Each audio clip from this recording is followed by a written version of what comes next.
This is one of our older robots named Joey Chaos. He kind of looks like he's been in a fight, and I made him look like a surfer just because he's in California right now. Kind of what he looks like on the backside.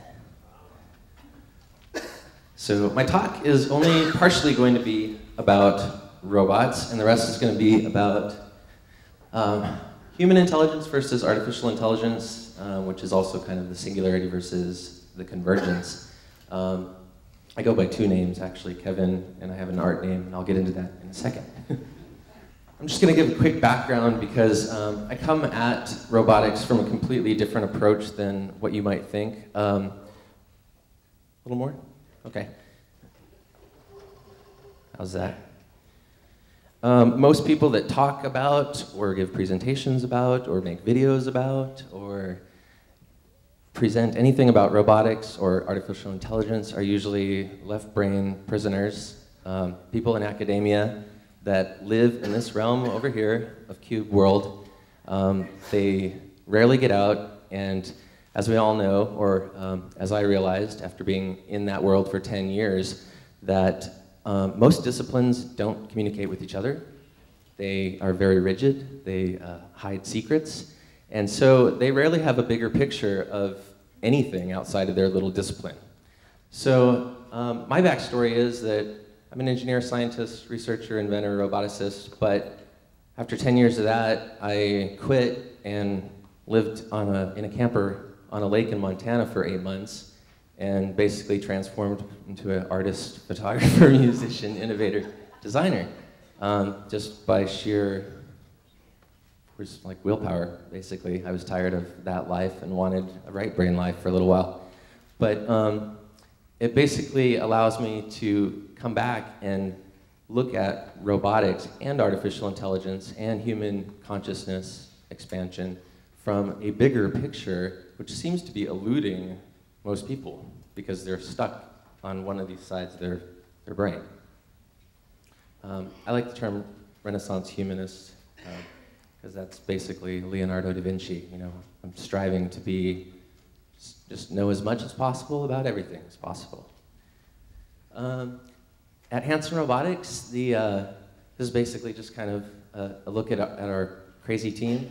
I've been working there for a few years and stumbled upon Dave Hanson and his work with humanoid robots, basically coming right from Montana.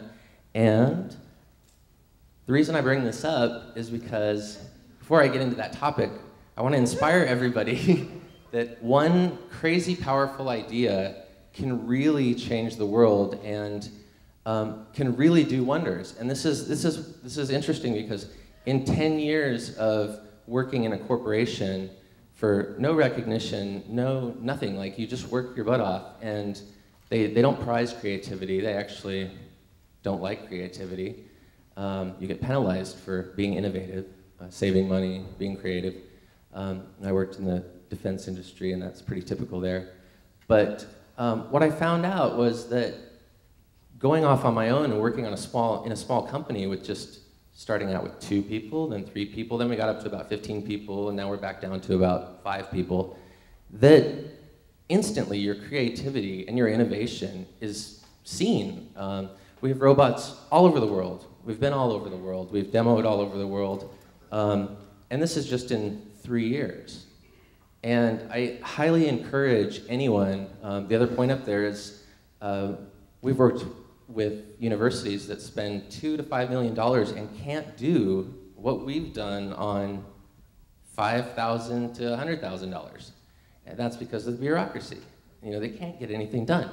And I love this idea about idea. That's what the idea project is that if you have an idea, it shouldn't be hung up on funding or whatever. It's like if you have passion, you can do this. Because we do this, and we have a pretty good life. You know, we don't make any money, but our passion, you know, we're happy. We're the happiest people we know, you know, because we get to meet, you know, Antichrist and stuff like that.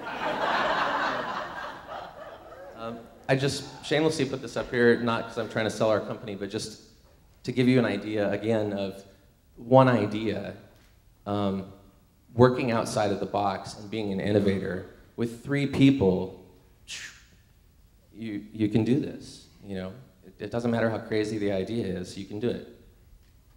Okay, I'm going to get into the controversial stuff first and then get to the autism studies at the end. Is that okay? Hopefully? Okay. Artificial intelligence versus consciousness. Getting back to the left brain, right brain paradigm, I'm pretty unique in our company in the fact that I see the bigger picture of what we're trying to do. And Dr. David Hanson is very, idiot savant stuck in the left brain. And he's got delusions of grandeur about what this is, artificial intelligence, and has no idea what consciousness is, and doesn't link the two. And I have to come in and we have battles over this concept because artificial intelligence, as is described by all these left brain prisoners, may not happen the way they think it's going to happen, in the time frame they think it's going to happen, and I'll explain why. There they are, bigger picture. This is my favorite Albert Einstein quote, no problem can be solved from the same level of consciousness that created it. That only gives us 2 options. The one that Dave quotes all the time is, we are going to create machines that are more intelligent than ourselves to solve our problems. I think that's ludicrous. The second option is, we, as human beings, why don't we just raise our consciousness and solve our problems? We don't need the machines to do this. And thankfully, the universe is helping us with this process. Don't panic. The distinction between consciousness and intelligence is far from being defined. I just recently discovered this because still there are lots of websites that mix the 2 of these up. And even in the previous quote, like, I couldn't put in more intelligent, I couldn't put in more conscious than ourselves because it just wouldn't work. Because you can't get to consciousness without being intelligent, or so I thought. But then I realized that there is no, the 2 aren't really linked in the way that they're trying to sell it as being linked. More and more research is finding out that as opposed to the brain being created by the mind, which is what all AI systems are kind of based on, this premise that this has to be true, else AI kind of falls apart. But they're finding out that that's not really true, that it's actually the mind is created by the brain, and there's kind of this unified consciousness field that we're all kind of tied into and tapping into. And I presented just some links there. Lynn McTaggart's book, The Field, it's just kind of about the collective consciousness field. Einstein actually preferred that theory as well. This is another good quote I love. The world we are experiencing today is the result of our collective consciousness, and if we want a new world, all we have to do is just start creating it. Take the responsibility and create it. Us and our company, we're a good example of that. Like, if you don't like living in Cube World, just quit and start something new. It's not that hard. The only reason I put this slide on here is because I love this last line about Buckminster Fuller's I-squared synergy kind of principle, that the whole hypothesis is that if a problem exists, a solution also exists. We just may not know it. And the function of problems is not to throw up our hands and cry doomsday and just give up, is that it's our chance to actually think about solutions. Being a middle brain person, again, many people know about the singularity, Ray Kurzweil's principles.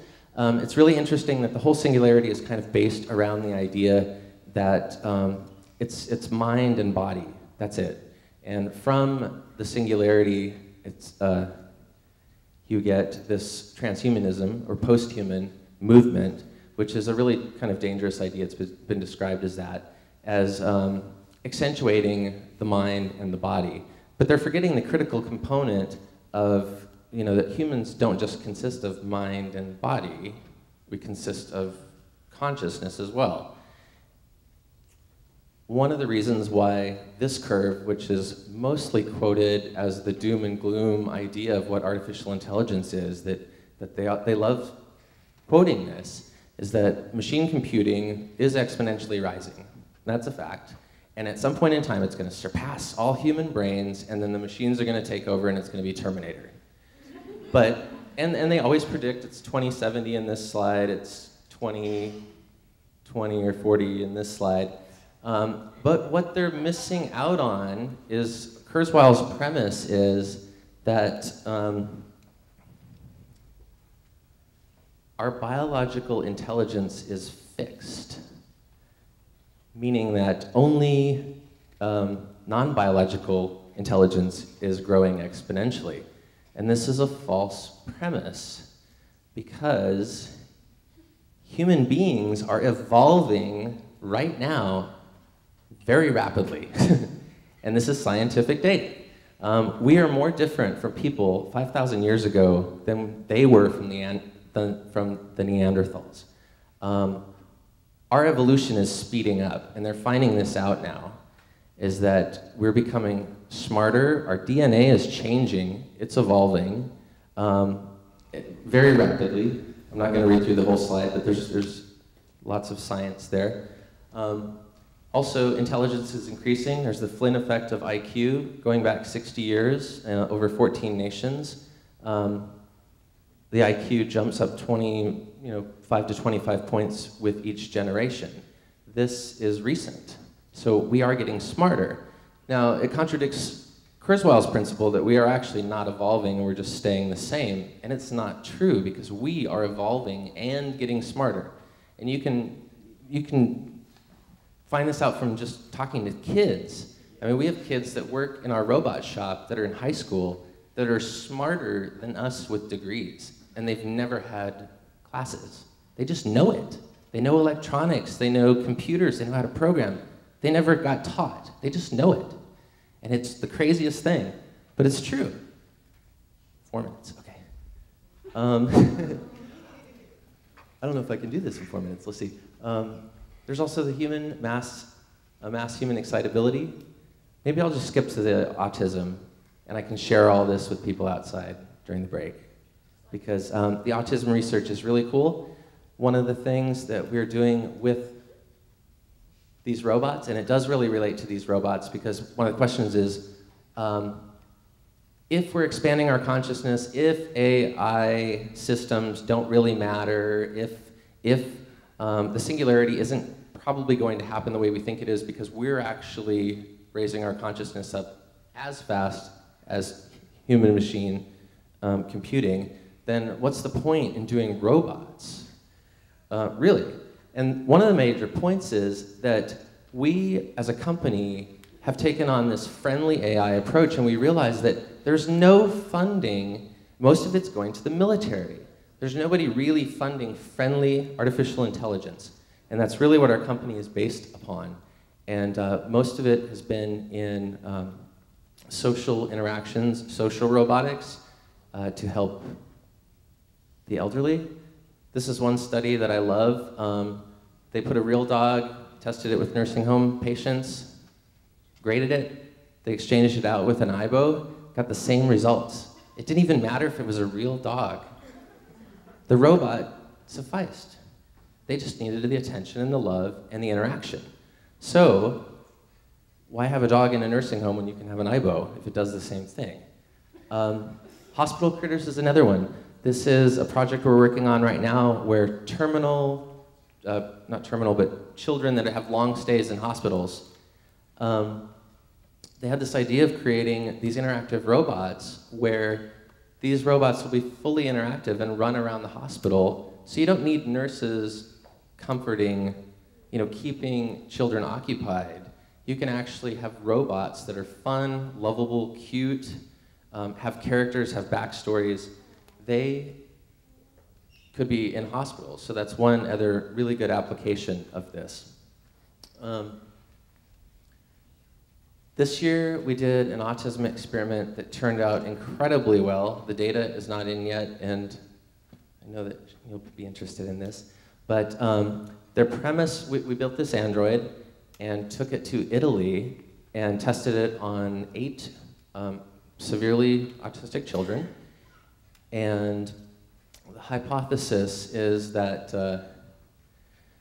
basically in a nutshell, that the human face is too chaotic, the movements. And so if we took a robot and paired it back to its basic, just smile, frown, looking around, that these children might recognize the expressions.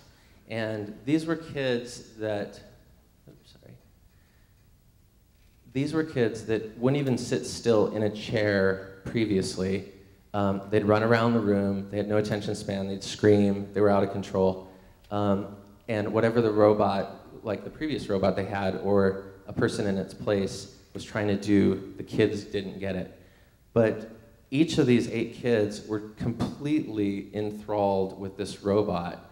And part of the experiment was if, you know, the robot looked over into a corner, the kids would look over into a corner, which they wouldn't normally do with a human, because they don't get what you're looking at, because they're looking at all the other things going on in your face. So we had parents behind the glass with us that had driven 8 miles to have their kids in this experiment, just crying, because they had never seen their children this engaged or this patient or this interested. 2 of the kids actually wanted to meet the builders of the robot, which was unheard of. Like, they brought them in to meet us, and we had a conversation with these kids, and you would not know that they were autistic because they were so interested in this robot. And that was one of the things that I asked afterwards. I was like, well, that one was the least autistic out of all of them, and they'd be like, no, he was the worst case. And you wouldn't know because of this robot. So healing potential with these humanoid robotics is just beginning. Harvard is doing a study, and we're going to be a part of that as well. But I think my time's up.